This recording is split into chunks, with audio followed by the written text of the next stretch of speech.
Everyone, आप सभी कैसे हैं। और आप सभी का स्वागत है अपने चैनल विन सेटिस 30 पे। और आप सभी के एग्ज़ाम की प्रिपरेशन कैसी चल रही है। उम्मीद करती हूँ आप सभी की एग्ज़ाम की प्रिपरेशन अच्छी चल रही होगी। और मैं आपको आज कर रही हूँ अपना 30 डेज़ का जो daily study plan time table है वो दोबारा से शेयर, जिससे कि आप सभी जिन लोगों ने प्रिपरेशन स्टार्ट नहीं की है वो अपनी प्रिपरेशन को और अच्छे से कर सकें, ताकि हमारा जो एग्ज़ाम है अच्छे मार्क्स से हम इसे क्लियर कर पाएँ। ताकि ये रहा मेरा डेली का स्टडी टाइम टेबल।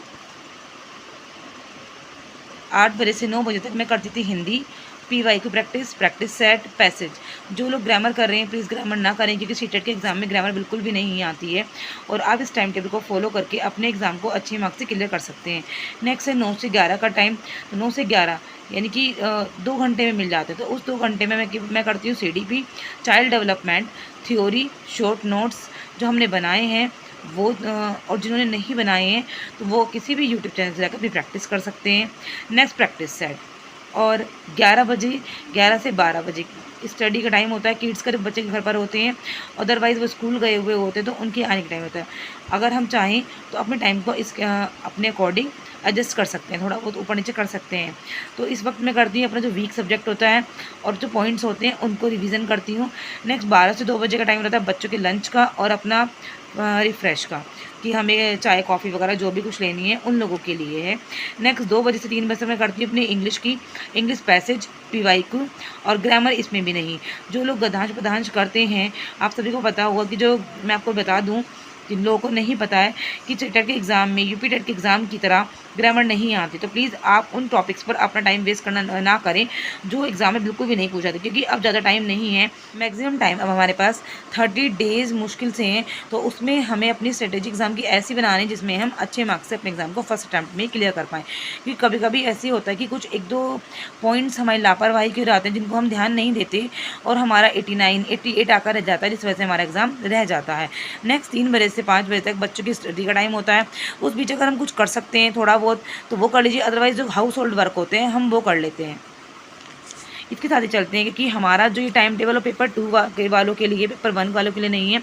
अगर पेपर 1 वाले प्रिपरेशन कर रहे हैं तो जो भी मैंने SST का दिया है सोशल साइंस का, इसकी जगह मैथ और साइंस कर सकते हैं।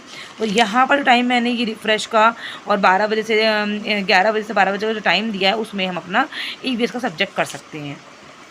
यहाँ पर हम अपना मैथ और EVS कर सकते हैं। नेक्स्ट 9 से 11 बजे तक रात को, जब ये टाइमिंग होता है, रात हमारी अपनी होती है कि बच्चे सब सो जाते हैं, कुछ काम हम लोग फ्री हो जाते हैं। कुछ लोग 10 बजे फ्री होते हैं, कुछ लोग 9 बजे फ्री होते हैं। तो उसके साथ ही हम लोग PY को लगा लेते हैं, जो कि प्रीवियस ईयर क्वेश्चन पेपर की बुक से लगा सकते हैं, या यूट्यूब पर काफ़ी सारे ऐसे चैनल्स हैं जो कि PY को सॉल्व कराते हैं। अब वहाँ से प्रैक्टिस कर सकते हैं और प्रैक्टिस सेट कर सकते हैं।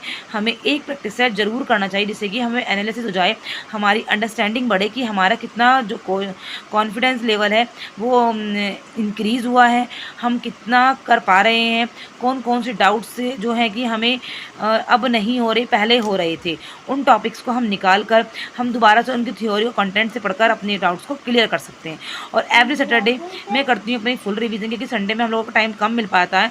तो ऐसे मेरे को टाइम मैनेजमेंट नहीं बनाया हुआ संडे की, बच्चे भी घर पर होते हैं, हस्बैंड भी घर पर होते हैं, तो उसमें मैं अपना करती हूँ full revision plus mock test और वीक टॉपिक्स का रिवीजन। क्योंकि जो हमारे कुछ टॉपिक्स ऐसे होते हैं, ज़रूरी नहीं कि हमें हर सब्जेक्ट हमारा क्लियर हो। तो इस संडे में करती हूँ अपना वीक टॉपिक्स को रिवीजन। जो मेरे टॉपिक्स रह जाते हैं, जो टॉपिक मुझे क्लियर नहीं हो, उन टॉपिक्स का मैं कर लेती हूँ रिवीजन। चलिए, तो आइए देखिए, मैंने आज सैटरडे था तो मैंने आज अपना मॉक टेस्ट लगाया। वैसे संडे में लगाती हूँ नॉर्मली, बट मैंने आज ही लगा लिया। तो मैंने सचिन सर की क्लास से अपना मॉक टेस्ट लगाया। सर ने कल कराया था जो नाइट में, मेरे उसमें 30 आउट ऑफ 26 मार्क्स आए हैं। तो ये सब पॉसिबल तब होगा जब हम अपने एग्ज़ाम को अच्छे से सीरियसली लेंगे और एक एक टॉपिक्स को अपने क्लियर करेंगे, ताकि हमारे आने वाले और मॉक टेस्ट में भी अच्छे मार्क्स आएँ। साथ ही साथ ज़रूरी नहीं है कि हमारे मॉक टेस्ट में नंबर अच्छे आ रहे हैं तो हमारे एग्ज़ाम में भी अच्छा है, लेकिन हमारे कॉन्फिडेंस लेवल बूस्ट होता है कि हम इतना कर पा रहे हैं और इन टॉपिक्स में हमें अंडरस्टैंडिंग हमारी नहीं बैठ पा रही है, या हमें इन टॉपिक्स में इशू हो रहा है, तो वो टॉपिक्स हम जाकर किसी भी क्लासेस से जाकर अपने डाउट्स को क्लियर कर सकते हैं। जैसे कि मैं CDP और हिंदी की जो प्रैक्टिस है वो करती हूँ सचिन सर से। सचिन अकाडमी क्लास से यूट्यूब पर फ्री ऑफ कॉस्ट उनके यूट्यूब चैनल चलते हैं, वो डेली क्लास लेते हैं, डेली उनकी मैराथन क्लास चल रही है। उन्होंने अदर्स एंड रीजनिंग की और एक टीटीबी की क्लास करी थी, उसमें अदर्स एंड रीजनिंग के बहुत सारे क्वेश्चन कराए हैं। अदर्स एंड रीजनिंग क्वेश्चन को किस तरह सॉल्व करना चाहिए, किस तरह उसको टैकल करना है, ये सारी चीज़ें उन्होंने बताई हैं। एक उन्होंने बायोलॉजी की क्लास ली है, लाइक अ प्याजी क्लास लेगी। 3-4 टॉपिक ऐसे हैं जहाँ से क्वेश्चन जरूर आते हैं, 3-4 क्वेश्चन। लैब बायोलॉजी, प्याजे, शिक्षण विधियाँ और कोलब्रक, जो कि कोलब्रक का नैतिक सिद्धांत के नाम से फेमस है बहुत ज़्यादा। ये 4-5 टॉपिक ऐसे ही यहाँ से 4-5 क्वेश्चन जरूर आते हैं। NCF 2020, NCF 2005 और ये सारे NCF 2009। तो ये सारे कुछ टॉपिक्स ऐसे हैं जहाँ से क्वेश्चन जरूर आते हैं।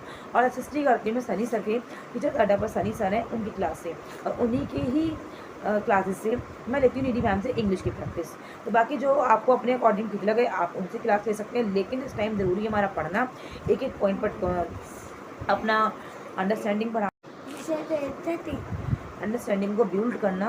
तो यही सब हमारा है कि सीटेट के एग्ज़ाम में जो क्वेश्चंस होते हैं वो कॉन्सेप्ट पर निवेश नहीं होते, बल्कि हमारे माइंड पर आधारित होते हैं। हमें उसमें ये नोटिस करना होता है कि बच्चे की मतलब मेंटलिटी क्या कहना चाहती है। हमें बच्चे को आधार बेस रखकर ही ये कुछ सोचना है कि सामने जो टीचर है, जो क्वेश्चंस है वो टीचर एग्जामिनर ने किस बेस पे क्वेश्चन पूछा है। हमें अपना नहीं सोच विचार नहीं लगानी, बल्कि हमें उस क्वेश्चन को बच्चे के नज़रिए से देकर क्वेश्चन को टैकल करना है। आई होप आप सभी को मेरी वीडियो हेल्पफुल लगी हो और आपको मेरा एक एक टॉपिक समझ में आए।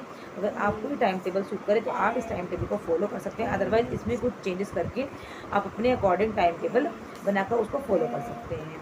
तब तक मिलते हैं नेक्स्ट क्लास में डे 9 में। आज था हमारा डे 8, तो अपनी प्रिपरेशन में लगे रहिए। हमारे पास 25 डेज़ हैं जिसमें हम जो चाहें तो अपने एग्ज़ाम को अच्छे से कर सकते हैं। और जब इस 30 की एज में अपने 2 बच्चों के साथ में और फैमिली वर्क के साथ में मैं कर सकती हूँ, तो आप क्यों नहीं कर सकते, आप भी कर सकते हो। मिली तो चलिए तो मिलते हैं नेक्स्ट ब्लॉग में। आई होप आप सभी की एग्ज़ाम अच्छा जाए और हम लोग अच्छे मार्क्स से एग्ज़ाम को क्लियर करें। तब तक के लिए बाय बाय, राधे राधे।